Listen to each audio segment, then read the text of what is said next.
आज के वीडियो में जो पुराने समय के राजा महाराजा रहा करते थे, वो इतने शक्तिशाली क्यों से होते थे? उनके अंदर इतनी शक्तियाँ क्या थी? आज उनकी शक्तियों के रहस्य से पर्दा उठाएँगे। कुछ ऐसी जड़ी-बूटियों के बारे में बात करेंगे, जो कि दोस्तों पहले के राजा इसे प्रयोग करते थे अपने मर्दाना ताकत को बढ़ाने के लिए, अपनी स्टेमिना पावर को बढ़ाने के लिए, अपने आप को शक्तिशाली बनाने के लिए। और दोस्तों आप कहानियों में, किताबों में पढ़े होंगे, हर राजा के हर राजा के पास कई वैद्य हुआ करते थे, जिसे राज वैद्य कहा जाता था।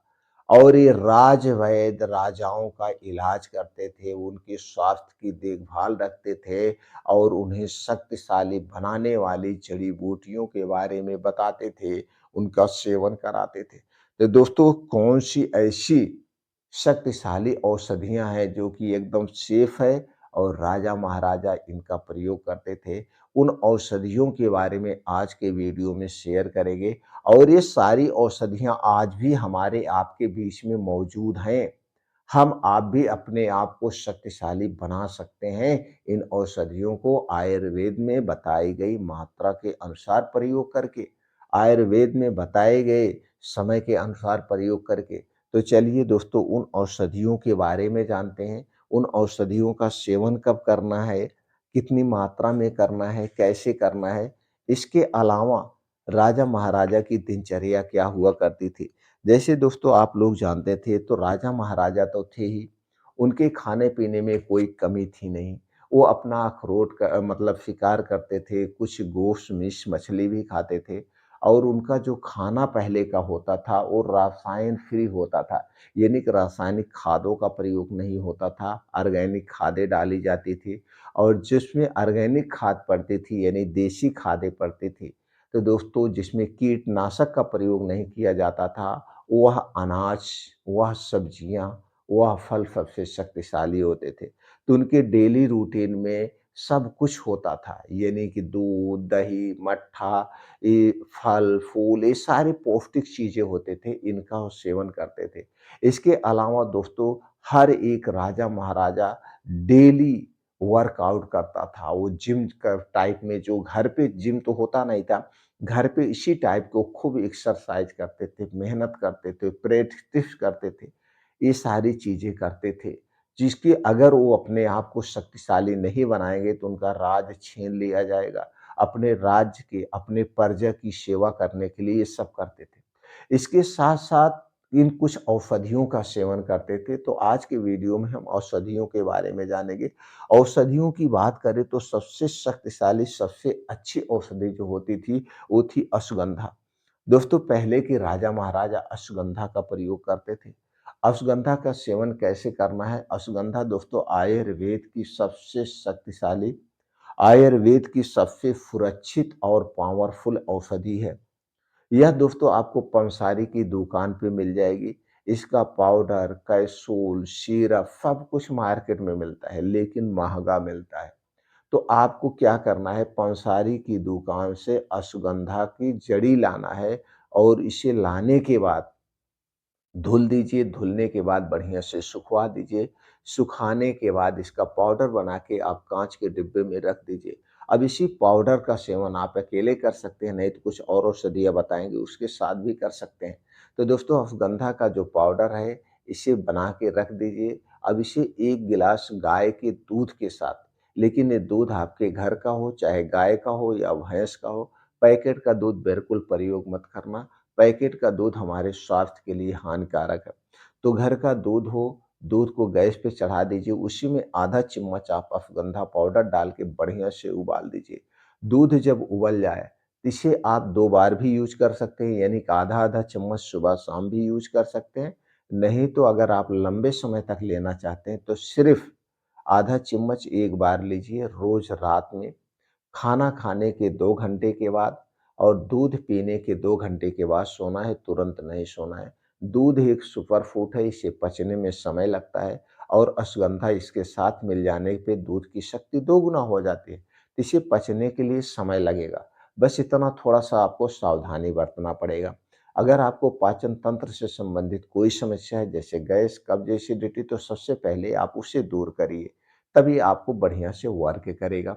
और दूसरी सावधानी ये है, जब आप रात में अश्वगंधा वाला दूध पिएँगे, तो रात का खाना उतने दिनों तक मत खाइए।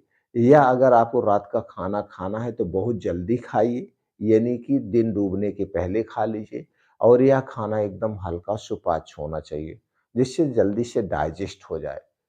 जो भी चीज़ें खाएँ आपको डाइजेस्ट होना है। इस तरह से दोस्तों अश्वगंधा का प्रयोग करना चाहिए, और लगातार 3 महीना करेंगे तो 3 महीने में आपकी मर्दाना ताकत भी स्ट्रॉन्ग होगी, स्टैमिना पावर भी बढ़ेगी, शरीर की हड्डियाँ मांसपेशियों को मजबूत बनाता है अश्वगंधा, यानी सारी दिक्कतों को दूर कर देगा, चिंता, डिप्रेशन से भी राहत दिलाता है, अच्छी-सी नींद आपको आती है। तो सबसे शक्तिशाली ये अश्वगंधा हो गया। अश्वगंधा का प्रयोग किसे नहीं करना है, छोटे बच्चों को नहीं करना है, गर्भावस्था में स्तनपान कराते समय इसका प्रयोग नहीं करना है। अगर आप किसी बीमारी की कोई दवा ले रहे हैं स्पेशली तौर पे, तो आप अपने डॉक्टर से सलाह ले सकते हैं। दूसरी औषधि जो है दोस्तों वो है शिलाजीत। शिलाजीत सबसे पावरफुल है, बस आपको शुद्ध शिलाजीत मिल जाए। शुद्ध शिलाजीत तो दोस्तों ऐसे मिलना मुश्किल होता है, लेकिन कुछ ऐसी कंपनियाँ हैं आज भी प्योरिटी देती हैं। तो जो मल्टीनेशनल कंपनियाँ हैं, आप उनका शुद्ध शिलाजीत यूज़ कर सकते हैं, या आपको जिस आयुर्वेदिक कंपनी पे ट्रस्ट हो, आप उसका शिलाजीत ले सकते हैं। तो शिलाजीत का दोस्तों 500 एमजी का कैप्सूल आता है, 250 एमजी का एक कैप्सूल आता है। तो 20 गोली की डिब्बी आती है, 60 गोली की डिब्बी आती है, तो ये थोड़ी-सी महँगी आती है। तो आपको यही वाला शिलाजीत आपको लेना है। तो दोस्तों अगर आपको बहुत ज़्यादा कमज़ोरी फ़ीलिंग हो रही है, अगर ठंडी का दिन है तो ठंडी के दिनों में और जो 250 एमजी वाला कैप्सूल है, एक-एक कैप्सूल सुबह-शाम खाना खाने के 1 घंटे के बाद, खाना खाने के 1 से डेढ़ घंटे के बाद 1 गिलास दूध के साथ आप ले सकते हैं। अब जैसे आप सुगंधा भी रात में ले रहे हैं तो आप चाहें तो शिलाजीत भी साथ में ले सकते हैं। कितने दिन तक लेना चाहिए? अगर आप ठंडी के दिन में ले रहे हैं तो आप 3 महीने ले सकते हैं। अगर आप गर्मी में ले रहे हैं तो 21 दिन तक आप ले सकते हैं। लेकिन खाने-पीने पे आपको विशेष ध्यान देना होगा। तीसरी जो औषधि है दोस्तों, सबसे शक्तिशाली औषधि वो है शतावर। दोस्तों शतावर थकान व इंफ्लेमेटरी, इलेक्ट्राइल डिसफंक्शन या कमजोरी, स्पर्म काउंट की कमी, यूरिन प्रॉब्लम के लिए काफ़ी फायदेमंद होती है। कई ऐसी समस्याओं को ये दूर करती है शतावरी। शतावरी की जड़ भी सबूत आपको मिल जाएगा। शतावरी का कैप्सूल, पाउडर, सिरप सब कुछ मिलता है। लेकिन अगर आप इसकी जड़ी खरीदते हैं तो आपको आधे रेट पे मिल जाता है, आपको सस्ता पड़ता है। तो जैसे अश्वगंधा का प्रयोग कर रहे थे, उसी तरह से शतावरी का भी प्रयोग किया जाता है, यानी आधा चम्मच एक बार या आधा-आधा चम्मच सुबह-शाम। तो वैसे शतावरी का प्रयोग अगर आप अश्वगंधा के साथ करेंगे तो मात्रा कम रखनी पड़ेगी, यानी कि दोनों को मिला करके आपको क्या लेना है, सिर्फ़ आधा चम्मच, ये नहीं कि आधा चम्मच हो, तो मात्रा ज़्यादा हो जाएगी। या आप कुछ दिन तक उसका भी प्रयोग कर सकते हैं, नहीं तो मिला के भी आप ले सकते हैं। अगली औषधि की बात करें तो दोस्तों वो है सफ़ेद मूसली।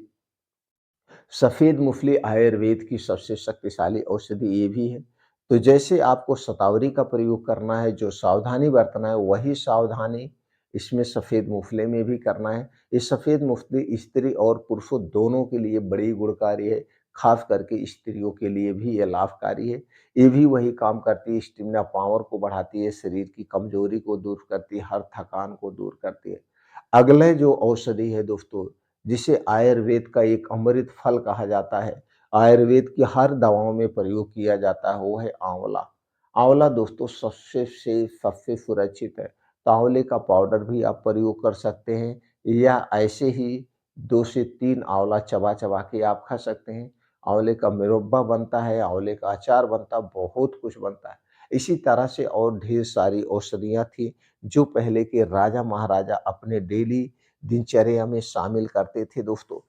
तो दोस्तों इन औषधियों के अलावा अगर आप और औषधियों के बारे में जानना चाहते हैं, तो आप कमेंट सेक्शन के माध्यम से पूछ सकते हैं।